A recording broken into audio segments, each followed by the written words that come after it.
Halo semuanya. Selamat datang di Jejak Kisah Kehidupan, tempat di mana setiap cerita rumah tangga, dari momen bahagia yang bikin hati hangat, konflik seru yang gak terduga, sampai inspirasi dan motivasi yang bikin kamu terus berjuang, diungkap dengan cara yang santai.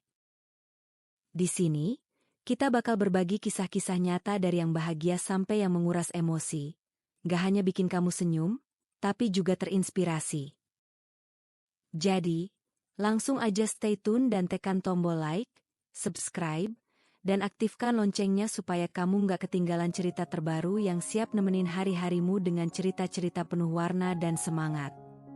Malam itu sunyi, hanya suara jangkrik yang menemani dinginnya angin malam di pelataran rumah bergaya joglo itu.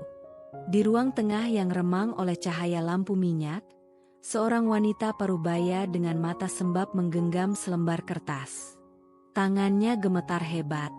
Di kertas itu tertera jelas, surat gugatan cerai. Bukan untuk anaknya, melainkan untuk menantunya, Risa.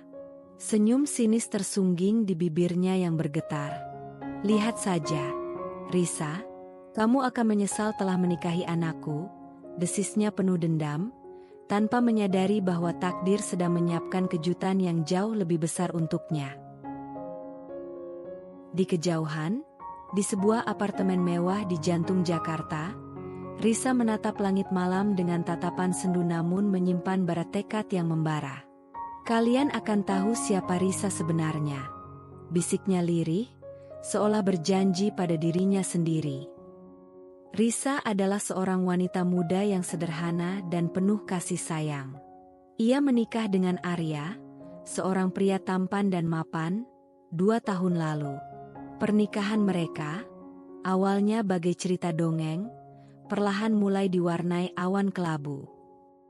Semua bermula dari campur tangan Ibu Arya, seorang wanita sosialita yang terkenal dengan kekayaan dan kekuasaannya di kota Solo.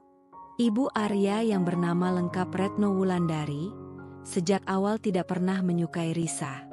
Baginya, Risa hanyalah gadis desa yang tidak pantas bersanding dengan putranya yang seorang direktur di perusahaan keluarga. Retno selalu mencari-cari kesalahan Risa. Mulai dari cara Risa berpakaian yang dianggap terlalu sederhana, masakannya yang kurang mewah, hingga latar belakang keluarga Risa yang dianggap tidak selevel dengan keluarga Wulandari. Arya meskipun mencintai Risa, seringkali tidak berdaya menghadapi dominasi ibunya. Ia terjebak di antara cinta kepada istrinya dan kepatuhan kepada ibunya. Risa berusaha sekuat tenaga untuk mengambil hati Retno. Ia selalu bersikap sopan, rajin membantu pekerjaan rumah, dan berusaha memenuhi semua permintaan ibu mertuanya. Meskipun seringkali permintaan itu tidak masuk akal dan menyakitkan hati. Namun, semua usahanya seolah sia-sia. Retno tetap dingin dan acuh tak acuh. Bahkan, di setiap kesempatan, Retno tidak pernah melewatkan untuk merendahkan Risa di depan teman-teman arisan atau kerabatnya. Arya sendiri memiliki karakter yang lemah dalam menghadapi ibunya. Ia tumbuh besar di bawah kendali Retno dan terbiasa menuruti semua keinginannya. Meskipun ia tahu ibunya bersikap tidak adil kepada Risa, ia lebih memilih untuk diam dan menghindari konfrontasi. Sikap Arya ini seringkali membuat Risa merasa sendirian dan tidak berharga. Kehidupan rumah tangga Risa semakin hari semakin tertekan. Cibiran dan sindiran dari Retno menjadi makanan sehari-hari. Arya yang dulunya penuh perhatian, kini lebih sering menghabiskan waktu di luar rumah dengan alasan pekerjaan. Risa mulai merasa ada jarak yang membentang di antara dirinya dan suaminya. Ia curiga ada sesuatu yang disembunyikan Arya darinya. Namun ia berusaha menepis pikiran buruk itu. Ia masih berharap pernikahannya bisa diselamatkan. Suatu pagi yang cerah, Risa dikejutkan oleh kedatangan seorang kurir ke rumahnya. Kurir itu menyerahkan sebuah amplop coklat tebal. Dengan jantung berdebar, Risa membuka amplop tersebut. Matanya membelalak saat membaca surat di dalamnya. Itu adalah surat gugatan cerai yang diajukan oleh Arya melalui pengacaranya. Alasan yang tertulis di sana sangat menyakitkan. Ketidakcocokan dan perbedaan prinsip yang tidak bisa lagi disatukan. Risa merasa seperti disambar petir di siang bolong. Bagaimana mungkin Arya, pria yang dulu berjanji sehidup semati dengannya, tega melakukan ini? Rasa sakit, marah, dan bingung bercampur aduk dalam benaknya. Ia mencoba menghubungi Arya, namun teleponnya tidak diangkat. Ia mendatangi rumah mertuanya, namun Retno menyambutnya dengan tatapan dingin dan senyum kemenangan. Sudah kuduga kamu tidak akan bisa mempertahankan anakku. Risa, kamu memang tidak pantas untuknya, ujar Retno dengan nada merendahkan. Risa merasa harga dirinya diinjak-injak. Ia tidak mengerti mengapa ia diperlakukan sekejam ini. Selama 2 tahun pernikahan, ia selalu berusaha menjadi istri yang baik, menantu yang berbakti. Namun, balasan yang diterimanya justru gugatan cerai yang tiba-tiba dan menyakitkan. Di saat keterpurukannya, Risa menemukan secercah harapan dan tekad untuk melawan. Ia tidak akan membiarkan dirinya diperlakukan semena-mena. Ada sesuatu yang harus ia lakukan untuk membuktikan siapa dirinya sebenarnya, dan membuat mereka menyesali perbuatan mereka. Setelah menerima surat gugatan cerai, Risa tidak langsung larut dalam kesedihan. Meskipun hatinya hancur, ada bagian dirinya yang menolak untuk menyerah. Ia merasa ada yang janggal dalam gugatan cerai ini. Arya yang ia kenal tidak mungkin bertindak sekejam ini tanpa ada pengaruh dari ibunya. Risa mulai mencari tahu apa yang sebenarnya terjadi. Langkah pertama Risa adalah menghubungi sahabat lamanya, Sita, seorang pengacara muda yang idealis dan berani. Risa menceritakan semua yang dialaminya, mulai dari perlakuan buruk ibu mertuanya hingga gugatan cerai yang tiba-tiba. Sita mendengarkan dengan seksama, sesekali mengajukan pertanyaan untuk memperjelas situasi. Setelah mendengar cerita Risa, Sita merasa ada yang tidak beres. Gugatan cerai tanpa alasan yang jelas dan diajukan secara tiba-tiba sangat mencurigakan. Sita menawarkan bantuan hukum kepada Risa. Ia yakin ada hak-hak Risa sebagai seorang istri yang harus dilindungi. Bersama Sita, Risa mulai mengumpulkan bukti-bukti perlakuan tidak adil yang diterimanya selama pernikahan. Ia mencari catatan-catatan kecil diari yang pernah ia tulis, pesan-pesan singkat dari Retno yang penuh sindiran, dan berusaha mengingat setiap kejadian yang merendahkan dirinya. Sementara itu, Risa juga mulai melakukan penyelidikan sendiri. Ia merasa ada rahasia besar yang disembunyikan oleh Arya dan ibunya. Ia mulai mengamati gerak-gerik Arya, mencoba mencari tahu kemana ia pergi dan dengan siapa ia bertemu. Dengan bantuan seorang teman kuliahnya yang bekerja di bidang IT, Risa berhasil mendapatkan akses ke beberapa percakapan email Arya. Dari email-email tersebut, Risa menemukan fakta yang membuatnya terkejut sekaligus marah. Ternyata, selama ini Arya berada di bawah tekanan ibunya.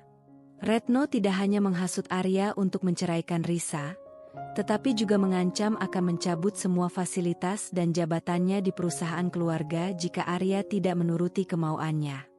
Retno memiliki rencana lain untuk Arya, yaitu menjodohkannya dengan anak seorang pengusaha properti besar yang dianggap lebih sederajat dengan keluarga mereka.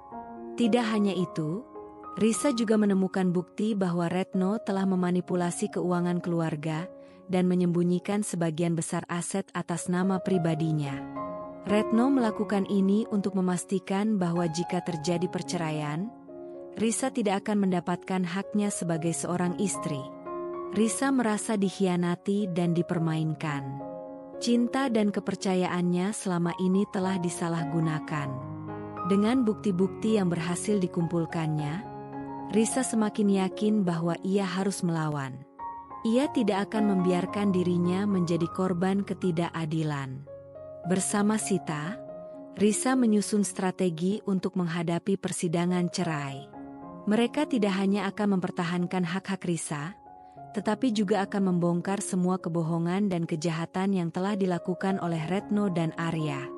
Risa mulai mempersiapkan dirinya secara mental dan emosional. Ia berlatih berbicara di depan cermin, menyusun argumen-argumen yang kuat, dan berusaha mengendalikan emosinya. Ia tahu, persidangan ini akan menjadi medan pertempuran yang sengit. Ia harus kuat dan cerdik untuk bisa memenangkan pertarungan ini. Di sisi lain, Retno merasa sangat percaya diri. Ia yakin dengan kekuasaan dan kekayaannya, ia bisa dengan mudah mengalahkan Risa di pengadilan. Ia bahkan sudah merencanakan pesta pertunangan Arya dengan calon istri barunya setelah perceraian resmi. Retno tidak menyadari bahwa Risa telah menemukan kartu truf yang akan menghancurkan semua rencananya. Arya sendiri semakin tertekan dengan situasi ini. Ia merasa bersalah kepada Risa, namun ia juga takut dengan kemarahan ibunya. Ia terjebak dalam dilema yang membuatnya semakin tidak tenang. Ia tahu, cepat atau lambat, kebenaran akan terungkap dan ia harus menghadapi konsekuensinya. Hari persidangan tiba. Ruang sidang dipenuhi dengan ketegangan. Risa duduk dengan tenang di samping Sita, pengacaranya. Di seberang mereka, Arya terlihat gelisah didampingi oleh pengacaranya dan Retno yang memasang wajah angkuh. Sidang dibuka dengan pembacaan gugatan cerai oleh hakim. Pengacara Arya menyampaikan alasan-alasan klasik tentang ketidakcocokan dan perbedaan prinsip. Setelah itu, hakim memberikan kesempatan kepada Risa untuk memberikan tanggapannya. Dengan suara yang tenang namun penuh keyakinan, Risa membantah semua alasan yang diajukan oleh Arya. Ia menceritakan dengan detail bagaimana ia selalu berusaha menjadi istri yang baik, dan bagaimana perlakuan buruk ibu mertuanya telah menciptakan jurang pemisah dalam rumah tangganya. Ia juga mengungkapkan bagaimana Arya tidak pernah berani membela dirinya di depan ibunya. Kemudian, Sita mengambil alih. Ia mengajukan bukti-bukti yang telah dikumpulkan Risa, termasuk catatan diari, pesan singkat, dan transkrip email. Bukti-bukti tersebut dengan jelas menunjukkan adanya tekanan dan manipulasi dari Retno terhadap Arya. Ruangan sidang menjadi hening saat bukti-bukti tersebut dibacakan. Wajah Arya terlihat pucat, sementara Retno mulai menunjukkan kegelisahan. Puncaknya adalah ketika Sita mengajukan bukti transfer sejumlah besar uang dari rekening perusahaan keluarga ke rekening pribadi Retno, tanpa alasan yang jelas. Sita juga menunjukkan bukti-bukti aset perusahaan yang diam-diam dialihkan atas nama Retno. Hakim dan semua yang hadir di ruang sidang terkejut dengan fakta-fakta ini. Retno berusaha membantah. Namun bukti-bukti yang diajukan Sita terlalu kuat. Ia mulai kehilangan kendali dan terlibat perdebatan sengit dengan Sita. Suaranya meninggi, dan ia menuduh Risa dan Sita telah memfitnahnya. Arya hanya bisa terdiam, menundukkan kepalanya karena malu. Di tengah keributan itu, Risa berdiri dan berbicara dengan suara lantang namun penuh emosi. Selama ini, saya diam dan berusaha sabar menghadapi hinaan dan perlakuan tidak adil dari Anda, Ibu Retno. Saya mencintai anak Anda, dan saya berusaha sekuat tenaga untuk mempertahankan pernikahan ini. Tapi apa yang saya dapatkan? Gugatan cerai yang menyakitkan dan fitnah yang keji. Anda tidak pernah menganggap saya ada. Anda selalu merendahkan saya karena latar belakang keluarga saya yang sederhana. Anda tidak tahu siapa saya sebenarnya. Risa menarik napas sejenak, lalu melanjutkan dengan tatapan mata yang tajam menatap Retno. Anda salah besar, Ibu Retno. Anda pikir saya hanya gadis desa biasa yang bisa Anda injak-injak. Anda tidak tahu bahwa sebelum menikah dengan Arya, saya adalah seorang. Risa berhenti sejenak, menciptakan ketegangan di ruang sidang. Saya adalah pemegang saham mayoritas di perusahaan properti, Wijaya Group, perusahaan yang selama ini menjadi mitra bisnis terbesar keluarga Anda. Seketika, ruangan sidang menjadi riuh. Semua orang terkejut dengan pengakuan Risa. Arya mengangkat kepalanya dengan tatapan tidak percaya. Retno terduduk lemas di kursinya, wajahnya pucat pasi. Ia tidak pernah menyangka bahwa menantunya yang selama ini ia remehkan ternyata adalah pemilik perusahaan yang memiliki pengaruh besar dalam bisnis keluarganya. Hakim mengetuk palunya, meminta semua orang untuk tenang. Ia meminta Risa untuk menjelaskan lebih lanjut. Dengan tenang dan berwibawa, Risa menjelaskan bagaimana ia menyembunyikan identitasnya karena ingin mencari cinta yang tulus, bukan karena kekayaan. Ia ingin tahu apakah Arya mencintainya apa adanya, bukan karena siapa keluarganya. Namun, yang ia dapatkan justru perlakuan buruk dan pengkhianatan. Setelah mendengar penjelasan Risa dan melihat bukti-bukti yang diajukan, hakim memutuskan untuk menunda persidangan. Ia memberikan waktu kepada pihak Arya untuk mempertimbangkan kembali gugatan cerai mereka. Di luar ruang sidang, Arya mencoba mendekati Risa, namun Risa menolaknya dengan tatapan dingin. Semua sudah terlambat. Arya, kamu lebih memilih ibumu daripada aku. Sekarang, kamu harus menghadapi konsekuensinya, ujar Risa dengan nada tegas. Retno mencoba merangkul Risa dan meminta maaf. Namun Risa menepis tangannya. Maaf Anda tidak berarti apa-apa bagi saya, Ibu Retno. Anda telah menghina dan merendahkan saya selama ini. Anda bahkan berusaha merebut hak-hak saya sebagai seorang istri. Sekarang, Anda harus merasakan bagaimana rasanya diremehkan dan tidak berdaya. Beberapa hari kemudian, pihak Arya mencabut gugatan cerai mereka. Namun, Risa tidak lantas menerima Arya kembali. Ia membutuhkan waktu untuk memulihkan hatinya yang terluka. Ia juga mengajukan tuntutan balik terhadap Retno atas tindakan manipulasi keuangan dan pengalihan aset perusahaan. Berita tentang persidangan yang mengejutkan itu dengan cepat menyebar di kalangan sosialitas Solo. Retno Wulandari, yang selama ini dikenal sebagai wanita kaya dan berkuasa, kini menjadi bahan gunjingan. Reputasinya hancur. Banyak rekan bisnis yang mulai menjauhinya. Perusahaan keluarga Wulandari juga mengalami guncangan karena terungkapnya praktik keuangan yang tidak sehat. Arya merasa sangat menyesal dengan semua yang terjadi. Ia menyadari betapa bodohnya ia karena telah menuruti kemauan ibunya dan menyanyiakan wanita sebaik Risa. Ia berusaha keras untuk mendapatkan kembali kepercayaan Risa, namun Risa tetap menjaga jarak. Proses hukum antara Risa dan Retno berjalan cukup lama. Dengan bukti-bukti yang kuat, Risa berhasil memenangkan tuntutannya. Pengadilan memutuskan bahwa Retno harus mengembalikan semua aset perusahaan yang telah dialihkannya dan memberikan ganti rugi kepada Risa atas kerugian material dan imaterial yang dialaminya. Kekalahan di pengadilan dan hilangnya reputasi membuat Retno jatuh sakit. Ia harus menghadapi kenyataan bahwa kekuasaan dan kekayaannya tidak bisa membeli kebahagiaan dan rasa hormat. Arya akhirnya memilih untuk meninggalkan rumah ibunya dan berusaha hidup mandiri. Ia terus berusaha meminta maaf kepada Risa dan berharap suatu hari nanti Risa bisa memaafkannya. Risa sendiri memilih untuk fokus pada dirinya dan mengembangkan bisnisnya. Ia membuktikan kepada semua orang bahwa ia adalah wanita yang kuat, cerdas, dan mandiri. Ia tidak membutuhkan kekayaan Arya atau status keluarga Wulandari untuk menjadi sukses.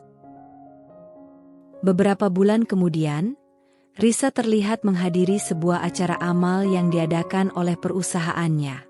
Ia tampil anggun dan berwibawa, dikelilingi oleh para kolega dan relasi bisnisnya. Ia tersenyum tulus saat memberikan sambutan di atas panggung.